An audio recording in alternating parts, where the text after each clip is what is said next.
Hey, what's up, guys? Logan MMA here. I'm back with another video.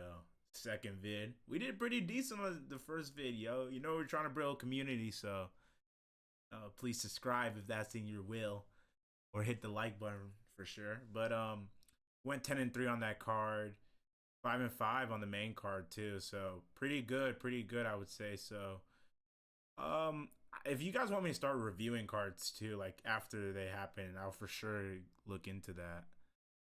So let's get on to UFC 314 Volk versus Lopez. Look at the prelims. Y'all know my rules about early prelims and fighters that we don't really know or need to really talk about. He's low-key battered though. Whoa, chill. This is MMA, chill. Both coming off of losses. He like the UFC doesn't even care. Like no odds, nothing, just whatever. Give me Haley Cohen. French can't beat French people can't beat Americans, to be honest. Middleweight bout: Trishan Gore versus Marco Tulio. 6-2 Trishan Gore versus 13-1 Marco Tulio. 6 foot middleweights.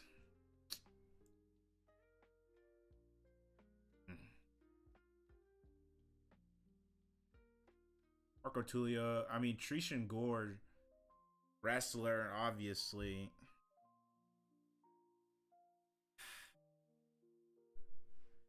This is a stinky fight. Give me Trishan Gore by grit for sure. Sumar Darji. I don't even need to see. That's his name. His name is Sumar Darji. He doesn't have a first or last name. That's his name. And you expect him to lose? Fuck out of here. Michael Olizijuk versus Cedric Dumas. Mikel, man, I feel sad for this guy. He's just been going. He gets the worst fights ever. Like he fights the hardest people and gets the weirdest decisions or losses. Got subbed by Kevin Holland. Something else weird happened to him. He got destroyed by Michel Pereira. I think he lost another fight too to up and comer. It might have been to Sharabula or something.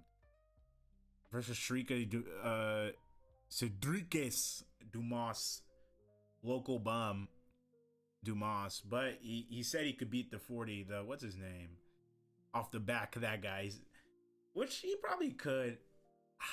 This is a tight fight. I'm not gonna lie. And it's really 50-50 because both of these guys haven't really had the best UFC runs. Mikel has been more because of his opposition, but Cedric is just, he's not overly skilled. But honestly, I can see that Mikel is losing love for the sport and is ready to retire. And what I've noticed with people like this, like a Jalen Turner, people like who are having like their careers on the 50-50 deadline, like, and they start, once they start bringing God into it and start saying like I found my faith, I don't know. I think as soon as that happens, they usually lose. So give me Cedric for sure in this fight. I don't know. This is gonna be this is a decision though. I don't care. This will be a stinky decision, and you know what that will be. All right, now we got some big boy fights. Darren Elkins versus Julian Erosa. Both veterans of the game. Julian Erosa, he's an okay fighter. Big, that's what I thought. He strikes, both relatively decent strikers. I'm gonna have to go with,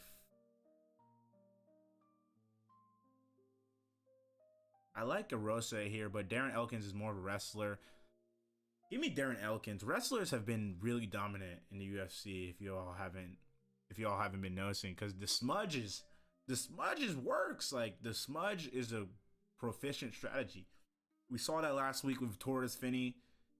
Horrible smudge. Like it's wrestling. You might as well give him a 3-point takedown because it's just like you're just leaning into your guy. So give me Darren Elkins. Jim Miller. Jim fucking Miller versus Chase, the Prodigy Hooper.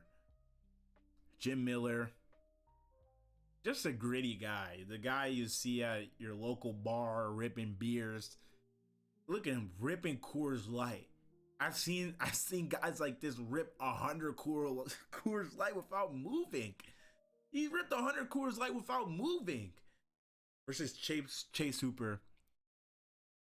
This is what we call just a throwaway fight. Jim Miller has no shot against Chase Hooper. And if you haven't been watching Jim Miller's recent fights, you can tell that he's obviously been slowing down. That power, not that the power is fading, but it's kind of like Josh Emmett. Like, you can have as much power as you want, but if you can't land or get near your opponent to land it, then it's okay. Chase Hooper's been way better on the feet recently. His grappling has been obviously super dangerous. I can see him fuck up Jim Miller on the feet. He beat Slavikos on the feet. Then he took him down and I think he got a sub. I could see him. Because, dude, Bobby Green beat Jim Miller up.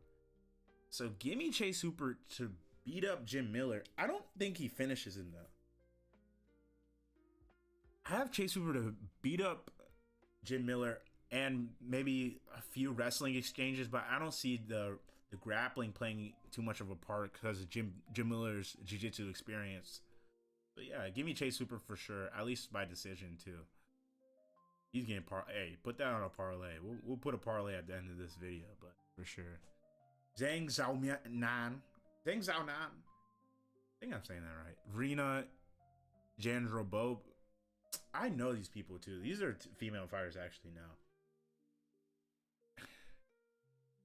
I'm not gonna lie, the Chinese have been gritty. Like, Asian fighters, especially coming from Southeast Asia, Chinese women fighters are gritty. The tariffs just got put on China too. You know she's coming out for blood. I ain't gonna lie. We don't need a review. Give me Yang Xiaonan for sure. The prelim main event. Dan Ige. I gotta see the other fights on this card because. Okay. This is not a prelim. This is a great fight. Dan Ige versus Sean Woodson. Dan Ige, he's kind of like a Josh Emmett. Like, you know what I'm saying? A merchant. Knockout. A few knockouts, but they're so big. Like when he knocked out Feely. So he's like that Kevin Holland where you keep losing, but you get that one big pulse. That big pulse that gives you 3 more fights on your contract. Angry guy, willing to step in short notice hours before. Versus Sean Woodson, who went 5-0, I believe, last year. Sean Woodson, literally like 6'2", 145, so crazy. Apparently, Sean Woodson has the greatest takedown defense ever. But I can see Dan Ige for sure try to implement the grappling.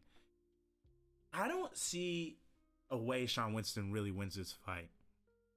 I know Woodson is the better striker, can keep him away with the jab, can definitely knock Ige out. But I say the same for Ige, that Ige's training to knock Woodson out in this fight. And the takedowns, I believe the wrestling by Ige is going to be a huge factor. I believe Ige trains with Nick Sick too. I don't see a way Woodson wins this. It's going to be close though, but give me Dan Ige. And if you want to make some real money, put some risk on it, Dan Ige by knockout. Nikita Krylov versus Dominic Reyes. Nikita Krylov coming off a huge layoff. Dominic Reyes, decent wins recently. I believe he's coming off the Anthony Smith win. Has he fought after that? Anthony Smith, I think, was maybe his last fight. Nikita Krylov is a great fighter. He just doesn't fight a lot. But Dominic is an active fighter who fights a lot. Dominic's not, he doesn't have a good chin. But he has the basics. And I'm gonna always take the active fighter, usually off the guy coming off the layoff. We saw it with the physique. It's just at the end, after those 10 minutes, that third round, guys off the layoff usually always lose it. And they always just lose by the skin of their teeth, especially at this level. I'm gonna take Dominic Reyes by decision. I think there's gonna be a heavy decision card for sure. But if there would be a stoppage, it would definitely be on Krylof's side. But I'm gonna take Reyes by decision. And boring fight. This one, that's not no decision. This ain't no decision. Gene Silva versus Bryce Hale Mitchell. You know what I'm saying. Bryce coming off a win with Crone Gracie. Gene Silva, I believe I watched his last fight. I think his last fight was recent too. It was his destruction of like Baghdad. It's something. That guy, he knocked him out easily. Bryce Mitchell was able to survive on the field with Ilya. He was able to. He didn't do well. He didn't do great, but he was able to not get instantly KO'd by Ilya. Gene hasn't showed us a lot, but he's shown that he has knockout power for sure.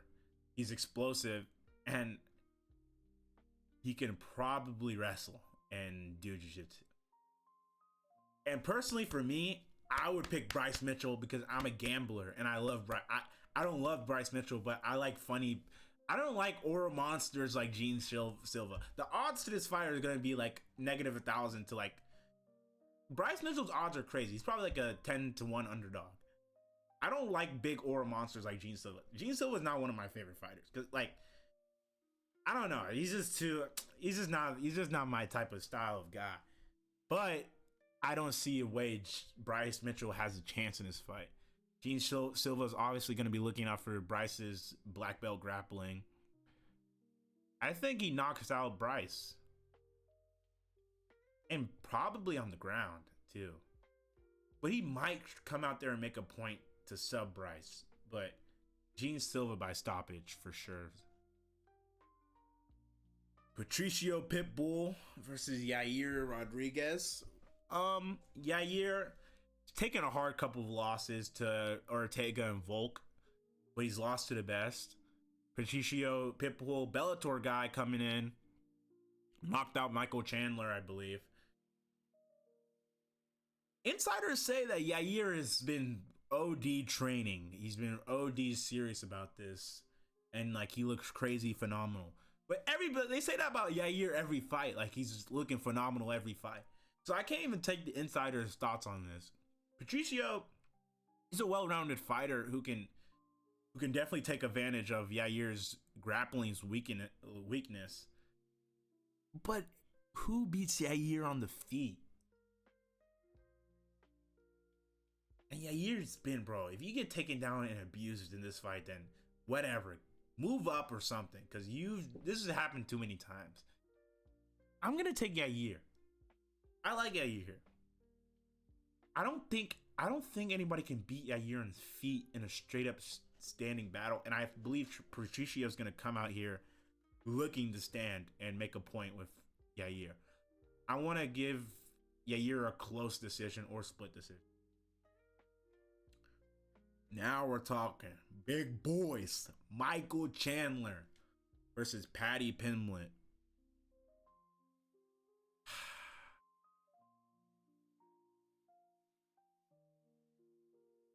I have to pick Michael Chandler. I can't imagine Paddy Pimblett winning here.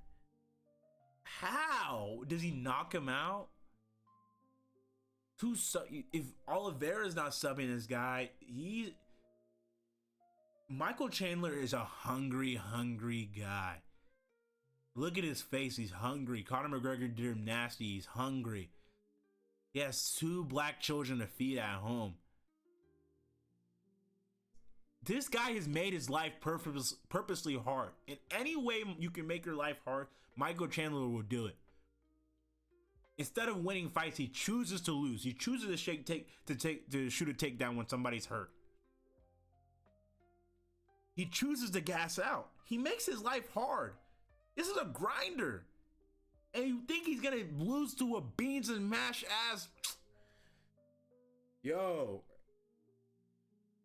I called it on the last fight. I called it the way Leron's gonna win. I knew Leron's gonna dance around Emmett and it's gonna make it boring. I think Patty has been fighting the perfect types of idiots. A Bobby Green. You haven't shot a takedown in 3 years. When did today's the day you start shooting takedowns? Like, I don't see it. Give me Chandler, but bro, I could see Patty win this. I just told you all how I could see Patty destroy Chandler. I just don't want to see it. Give me Chandler. Hopefully. I like Michael Chandler. I don't know about y'all. I like Michael Chandler. But I hope he wins this. And if he does win this, it's going to be gritty. The main event. The greats. Alexander Volkanovski versus Diego Lopes. Man, I remember, it's crazy because I remember watching Mozart versus Diego on his debut. And they were like, this guy was a jiu-jitsu coach, blah, blah, blah, blah, blah. And I personally thought he beat Mozart. I thought he edged it with I don't know, I was low-key glazing because I just like underdogs. But he had a competitive fight with Mozart.